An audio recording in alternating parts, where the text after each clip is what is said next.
Bally Astrocade. In 1978, pinball giant Bally decided it wanted a piece of the home console boom. The result was the Bally Professional Arcade, later renamed the Bally Astrocade.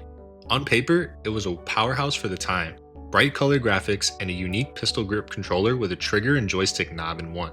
It could even run BASIC programs with an add-on, letting users make their own games, a wild idea for the late 70s. But Bally had a big problem: distribution. Instead of pushing it to toy and electronics stores nationwide, they initially sold it through mail order catalogs. That meant most gamers didn't even know it existed. By the time Bally tried to go retail, the Atari 2600 had already taken over living rooms. The Astrocade's controller also broke easily, frustrating the few buyers who did get one. Despite a handful of surprisingly colorful arcade ports, the system faded fast. By 1983, amid the video game crash, Bally pulled the plug entirely. Today, it's remembered less as a competitor and more as a what could have been from a company that could have gone toe-to-toe with Atari, if only more people had seen it. Epoch Cassette Vision. In 1981, Japan got a console almost no one outside the country ever saw, the Epoch Cassette Vision. Made by toy company Epoch Co., it launched just months before Nintendo's Famicom, a console that would change everything. The Cassette Vision was a strange little machine, lightweight, blocky, and with its controls built directly into the console itself. Instead of cartridges like other systems, it used big game cassettes that plugged into the top. Hardware-wise, it was primitive even for 1981, with chunky graphics and limited sound. But in Japan's pre-Famicom days, it actually did fairly well, selling over 400,000 units.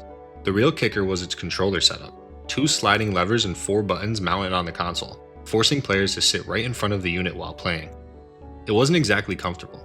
When Nintendo released the far more powerful Famicom in 1983, the Cassette Vision's days were numbered. Epoch tried a last-ditch upgrade, the Super Cassette Vision, but by then, it was game over. Outside of Japan, few even knew it existed, and today it's mostly remembered by collectors as one of the last pre-Famicom Japanese consoles that briefly held the spotlight before being completely erased from mainstream gaming history. Emerson Arcadia 2001. In 1982, American electronics company Emerson Radio decided to jump into the console market with the Arcadia 2001. On the surface, it looked like a sleek, futuristic alternative to the Atari 2600, smaller, lighter, and boasting cleaner graphics. Emerson even marketed it as a more high-tech choice for the living room.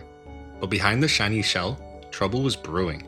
The Arcadia 2001's library was almost entirely made up of games that were thinly veiled copies of popular arcade hits, Pac-Man-style mazes, Space Invaders-type shooters, without the actual licenses.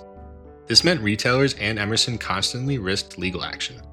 To make matters worse, the system used a CPU weaker than the Intellivision or ColecoVision, so even its arcade games felt watered down. Distribution was also chaotic. It released under different names worldwide, often with slight hardware changes, which confused consumers and developers. By the time it reached store shelves, the 2600 still dominated, and the ColecoVision was stealing headlines. The Arcadia 2001 quietly disappeared within a year. Today, it sparks much curiosity. An early 80s console with around 50 official games, none of them blockbuster hits, and one of the many casualties of a market about to collapse entirely. Amstrad GX4000.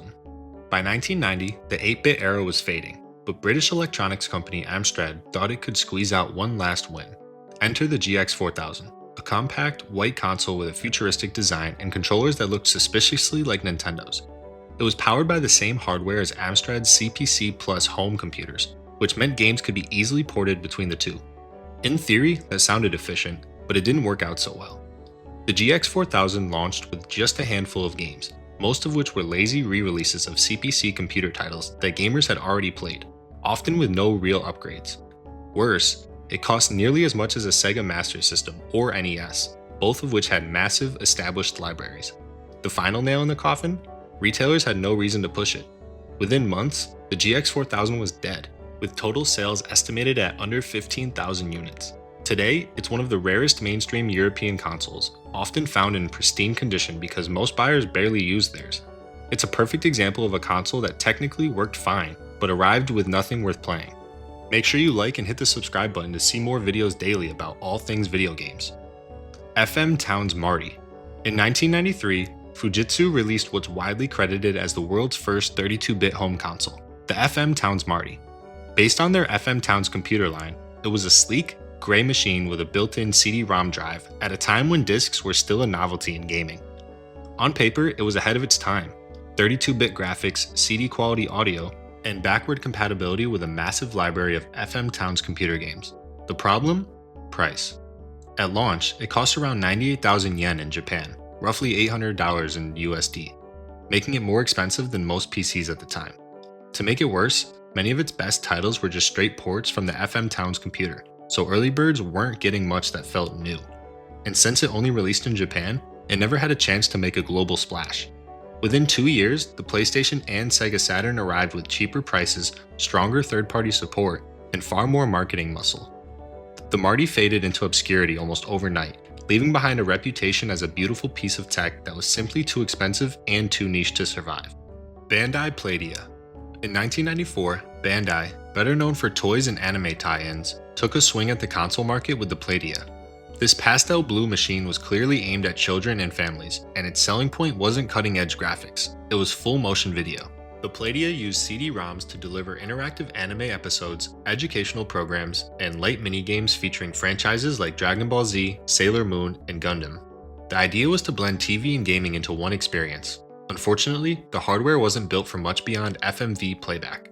There were no deep gameplay mechanics, no competitive multiplayer, and almost no original titles that could stand on their own. While kids who loved anime might have enjoyed it, the broader gaming audience ignored it completely. Competing consoles like the PlayStation and Sega Saturn were releasing 3D games that made the Playdia look ancient on arrival. Bandai quietly discontinued it in just 2 years, with fewer than 40 titles ever released. Today, it's a curiosity, remembered more as an odd anime collector's item than as a serious gaming machine. If you didn't grow up in Japan in the mid-90s, there's a good chance you've never even heard of it. Casio Loopy. In 1995, Casio, famous for watches, calculators, and keyboards, released one of the most unusual consoles ever, the Casio Loopy.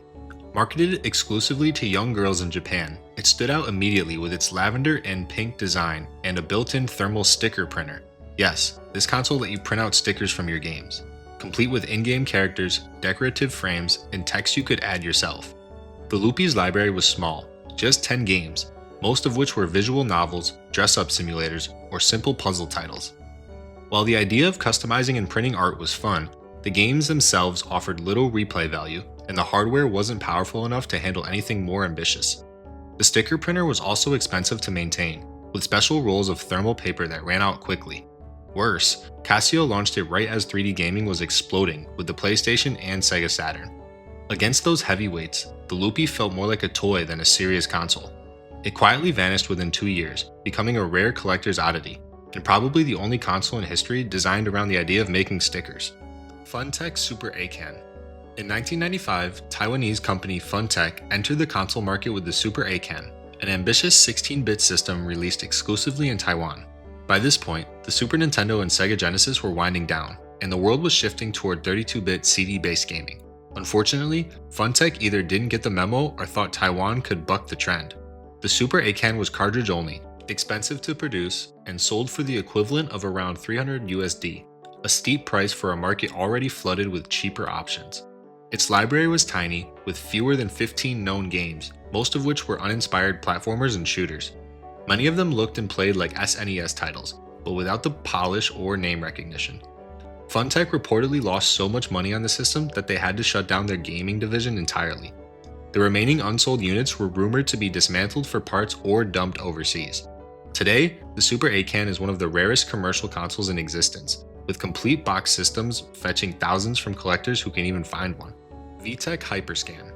In 2006, VTech, known for educational electronics, tried to break into the mainstream gaming market with the Hyperscan, a system that mixed video games with collectible trading cards.